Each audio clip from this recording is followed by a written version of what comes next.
दोस्तों, हमारे ऋषि मुनियों का कहना है कि आप चाहे तो हवा में तैर सकते हैं, पानी पर चल सकते हैं, पूरी दुनिया जीत सकते हैं, लेकिन अपने मन की चाल समझना इन सब कामों से कठिन काम होता है। आपने कभी ख्याल किया होगा कि आप जो काम करना चाहते हैं, आपका मन उससे उल्टा काम करता है। उदाहरण के लिए, अगर आप सिगरेट पीना छोड़ना चाहते हैं, आप खुद से दृढ़ निश्चय भी लेते हैं, लेकिन कुछ ही समय बाद आपका मन आपको खींचकर वापस उसी सिगरेट के पास लाकर खड़ा कर देता है। और ये बात सिर्फ सिगरेट पर लागू नहीं होती।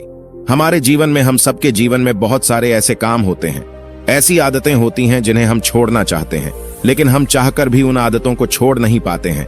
लेकिन अगर हम प्रयास करके अपने मन के दृष्टा बन जाते हैं, उसके साक्षी बन जाते हैं, तो हम अपने मन की चाल को पकड़ सकते हैं। और अगर एक बार हमें अपने मन की चाल पकड़ में आ जाए, तो फिर हम कोई भी आदत छोड़ सकते हैं, या फिर इसके उलट कोई भी आदत अपना सकते हैं, जैसे कि ब्रह्म मुहूर्त में उठने की, या फिर कोई भी ऐसा काम जिसे करने में हमें आलस्य आता है, क्योंकि हमारी आदतों के पीछे मूलभूत बिंदु हमारा मन ही होता है, और हम उसे ही नजरअंदाज करके चलते रहते हैं, और बाद में पछताने के सिवाय हमारे पास कोई चारा नहीं बचता।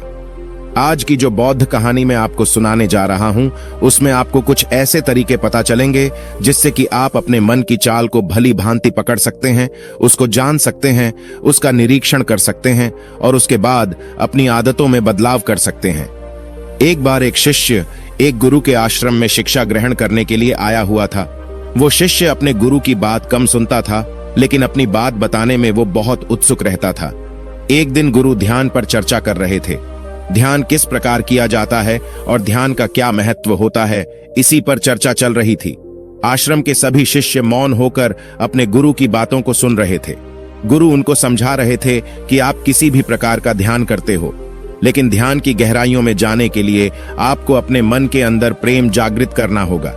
ध्यान करते समय आपको निरंतर अपने मन का निरीक्षण करना होगा कि आपके मन के अंदर किस प्रकार के विचार आते हैं। गुरु अपनी बात पूरी कर पाते, इससे पहले ही वो वाचाल शिष्य बीच में ही बोल पड़ा। उसने कहा, गुरुजी, मैं बहुत दिनों से अपने मन का निरीक्षण कर रहा हूं। मैं हर आने जाने वाले विचार को बड़ी गहराई से देखता हूं, समझता हूं, लेकिन उसके बावजूद मेरे मन की आदतों में कुछ बदलाव नहीं आ रहा है। मैं अक्सर सुबह देरी से उठता हूं, और रोज रात को मैं यही सोचकर सोता हूं कि मैं सुबह जल्दी उठूंगा, जल्दी उठकर ध्यान करूंगा, अपने मन का निरीक्षण करूंगा, लेकिन मैं ये कर नहीं पाता हूं। मैंने अपने साथी शिष्यों से भी इस बारे में चर्चा की, लेकिन उनके पास भी इसका कोई जवाब नहीं है। इस आश्रम में कोई एक दूसरे से बात ही नहीं करना चाहता। सब लोग चुपचाप रहते हैं, कोई चर्चा नहीं होती। ऐसे हम अपने मन को कैसे समझ पाएंगे, उसका निरीक्षण कैसे कर पाएंगे? जब तक हम अपने मन के विचारों का, अपने मन की आदतों का एक दूसरे के सामने जिक्र नहीं करेंगे, उसकी चर्चा नहीं करेंगे, उस पर बहस नहीं करेंगे, तब तक हम चुप रहकर अपने मन को कैसे समझ पाएंगे?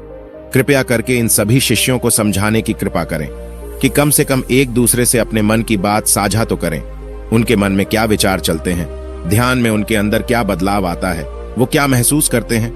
ध्यान करते वक्त कम से कम आश्रम में इन बातों की तो चर्चा होनी चाहिए। गुरु ने उस वाचाल शिष्य से पूछा कि तुम दूसरों के मन की बात क्यों जानना चाहते हो? उससे तुम्हारा क्या फायदा होगा?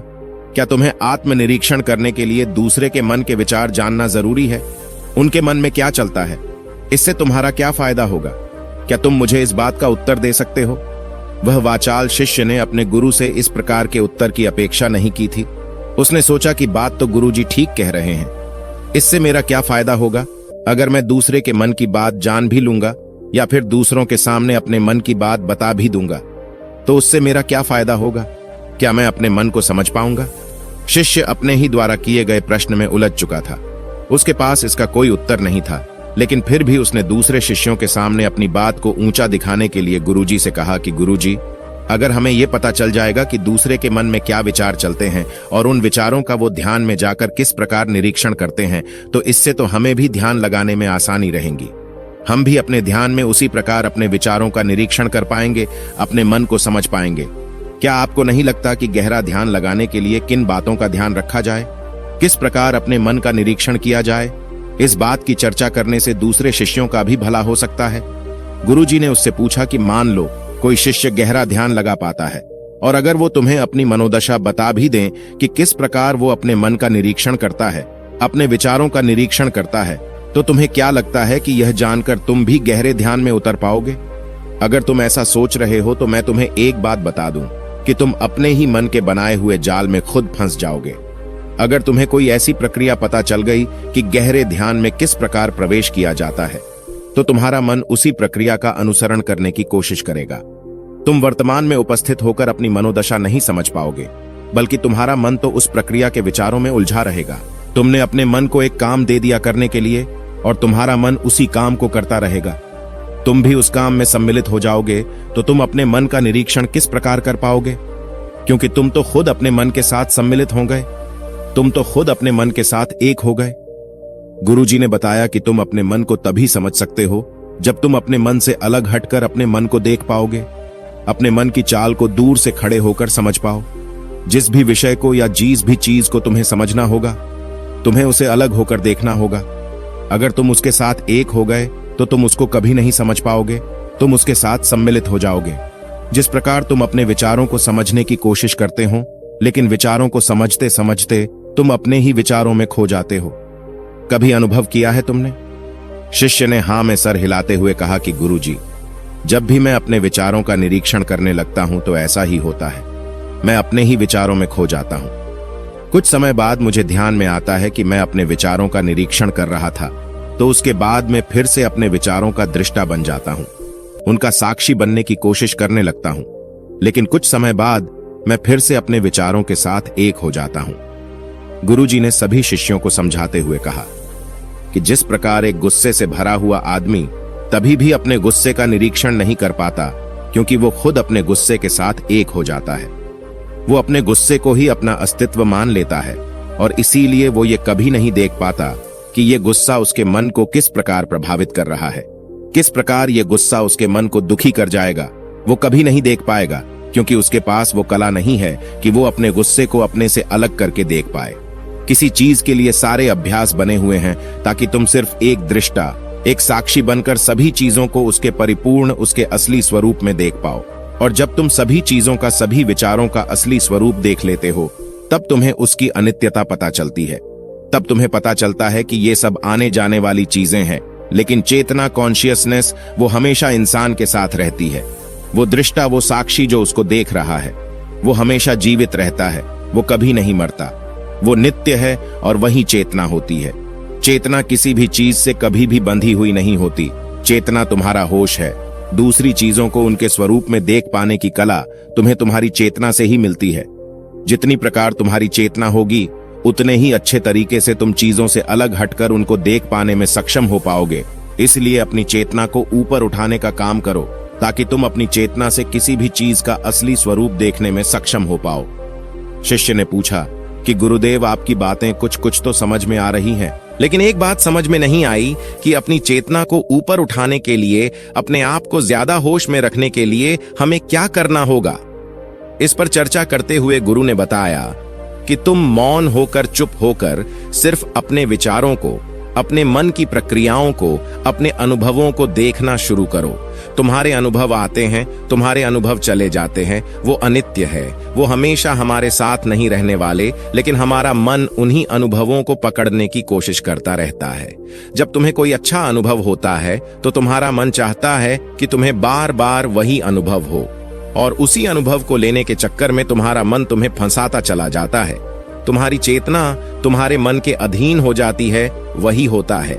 एक सिगरेट पीने वाले के साथ वही होता है, एक शराब पीने वाले के साथ वही होता है, हर बुरी आदत अपनाने वाले के साथ, कि उसकी चेतना उसके मन की गुलाम हो जाती है। अगर तुम अपनी चेतना को अपने मन से आजाद करना चाहते हो तो सबसे पहले मौन रहना सीखो, चुप रहना सीखो। तुम्हारे ज्यादा बोलने की आदत, दूसरों से उनके अनुभव सुनने की आदत तुम्हारे मन को और ज्यादा भर देगी। लेकिन अपनी चेतना को आजाद करने के लिए तुम्हें अपने मन को खाली करना सीखना होगा। जब तुम अपने मन को खाली करोगे, तब तुम्हें अपनी चेतना का असली स्वरूप दिखाई देगा। तब तुम्हें पता चलेगा कि मौन रहकर, चुप रहकर अपनी चेतना को कैसे ऊपर उठाया जाए, कैसे हमेशा चैतन्य रहा जाए। चैतन्य रहना ही हमारा असली स्वरूप होता है, लेकिन हम उसे भूल चुके हैं अपने मन के अधीन होकर। इसीलिए अपनी चेतना को अपने मन से छुटकारा दिलाना होगा। इसके लिए तुम चुप रहकर अपने मन के विचारों को देखना शुरू करो, उसके अनुभवों को महसूस करना शुरू करो। जब तुम अपने मन के साक्षी हो जाते हो, अपने मन के दृष्टा हो जाते हो, उसे देखने वाले हो जाते हो, तब तुम्हें पता चलता है कि तुम्हारे मन में एक विचार जाता है तो दूसरा आ जाता है, दूसरा जाता है तो तीसरा जाता है, और इस प्रकार जिस तरह सड़क पर भीड़ चल रही होती है, लोगों का हुजूम चल रहा होता है। एक आदमी जाता है तो दूसरा आता है, दूसरा जाता है तो तीसरा आता है। उसी प्रकार हमारे मन की भूमि में अनेकों अनेक विचार आते और जाते रहते हैं, लेकिन धीरे धीरे हम उनसे जुड़ते नहीं हैं, उनके साथ बहने नहीं लग जाते, उनके साथ खो नहीं जाते, बल्कि उनको साक्षी होकर बस देखते रहते हैं। और देखते देखते धीरे धीरे वे सभी विचार विलीन होने लगते हैं, और उसके बाद हमारे मन की भूमि पूरी तरह से खाली हो जाती है। और अब हमें एक पहली बार अपने चैतन्य होने का पता चलता है। हमें पता चलता है कि हमारी चेतना ही हमारा असली आनंद है, वही हमारा स्वरूप है, और उसके लिए अपने मन की भूमि से खरपतवार हटाने जरूरी होती है। उसके लिए मेहनत नहीं करनी, बस उन विचारों को देखते रहना है। एक विचार जाता है तो दूसरा आता है, दूसरा जाता है तो तीसरा आता है। बस देखते रहो, साक्षी बने रहो, दृष्टा बने रहो, और देखते देखते वो विचार विलीन हो जाते हैं। लेकिन इसके लिए तुम्हें चुप रहकर अभ्यास करना होगा, चुप रहकर अपने विचारों का आत्मनिरीक्षण करना होगा, अपने मन की भावनाओं को समझना होगा। कब तुम्हें गुस्सा आता है, कब तुम्हें खुशी होती है, उसे अलग खड़े होकर देखना होगा। जब भी हमें गुस्सा आता है या खुशी होती है या किसी से घृणा होती है, तो हम उस क्षण उत्तेजित हो जाते हैं, और उत्तेजना की वजह से ही हम उन भावनाओं को अलग होकर देख नहीं पाते हैं। लेकिन अगर हम उत्तेजित ना हो, शांत रहे, शिथिल रहे, तो हम अपने मन की भावनाओं को समझ सकते हैं, उनको जान सकते हैं। और जब हम अपने मन की भावनाओं को जानने लगते हैं, तब हमें पता चलता है कि कोई भी भाव हमेशा नहीं रहता। एक भाव जाता है तो दूसरा चला आता है। खुशी हमेशा नहीं रहती, दुख हमेशा नहीं रहता, गुस्सा हमेशा नहीं आता, गिरना हमेशा नहीं होता है। जब इन बातों को हम समझने लगते हैं तो ये सारे भाव हमारे अंदर से विलीन होने लगते हैं, और सिर्फ एक प्रेम, एक आनंद हमारे अंदर बच जाता है। उसे ही हम परमानंद कहते हैं, और वही हमारा असली स्वरूप होता है। इसीलिए अपने मन की चाल में तुम खुद मत फंस जाना। अपने मन की चाल को दूर खड़े होकर बस देखते रहना, और देखते देखते उस चाल में तुम्हारा मन पूरी तरह से विलीन हो जाएगा। और जब कोई मन नहीं बचेगा, तभी हम हर चीज में अपना मन लगा सकते हैं, हर काम को पूरे ध्यान पूर्व कर सकते हैं। असल में मन का विलीन होना ही ध्यान में प्रवेश होता है।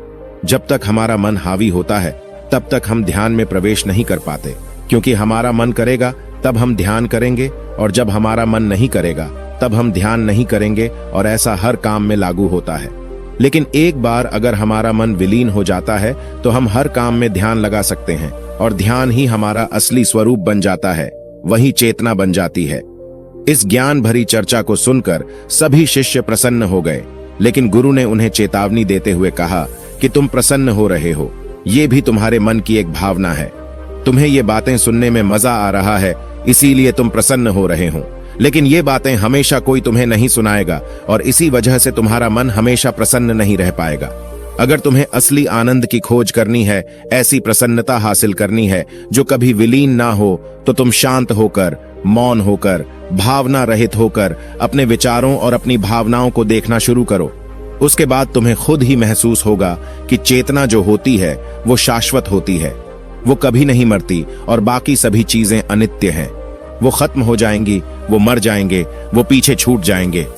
कोई भी चीज इस संसार में शाश्वत नहीं होती सिवाय हमारी चेतना के। जब हमारे प्राण छूटते हैं तो हमारे शरीर से सबसे पहले हमारी चेतना ही निकलती है, इसीलिए चेतना कभी नहीं मरती।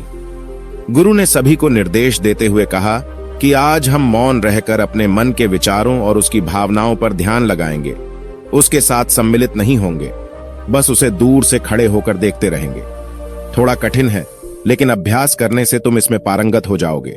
और इसके बाद गुरु ने सभी को ध्यान लगाने का संकेत किया।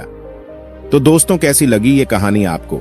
कमेंट सेक्शन में जरूर बताना, और अच्छी लगी हो तो अनजाना पथ चैनल को सब्सक्राइब करके नोटिफिकेशन बेल को जरूर प्रेस कर देना। तो मिलते हैं किसी अगली कहानी में, तब तक के लिए अपना ख्याल रखें। धन्यवाद। नमो बुद्धाय।